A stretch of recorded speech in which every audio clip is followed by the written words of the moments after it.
நீர் போடும் பாய்லர் எந்நேரமும் விற்கப்பட்டு விடுவோம் என்கின்ற அச்சத்துடன் புகைப்படிந்த கழுத்தின் மீது அழுக்கு துணிகளை சுமந்தபடி நிற்கிறது.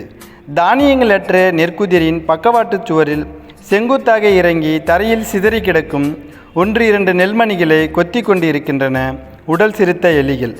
எப்போதாவது கதவை திறந்து உள்ளே வரும் காற்றை தவிர விருந்தினர்களின் வருகை நின்று போனதால் வீடு தாண்டி சென்று கத்துகின்றன தோட்டத்து காக்கைகள்.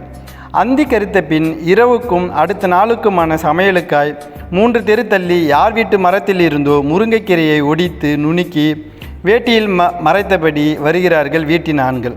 ஒவ்வொரு முருங்கை இலையின் கண்களிலும் சீட்டாடி தொலைத்த பணத்தின் துக்கம். பக்கத்து ஊர் தொழிற்சாலைக்கு புதிதாக வேலைக்கு போக துவங்கி இருக்கும் வீட்டின் பெண்கள் காய்பேறிய தங்கள் கைகளை யாருமற்ற தனிமையில் தடவி பார்த்து கொள்கின்றன. அதில் இன்னமும் ஒட்டி கொண்டு இருக்கின்றன கொஞ்சமோ கொஞ்சூண்டு மருதாணியும் வைராகியமும்.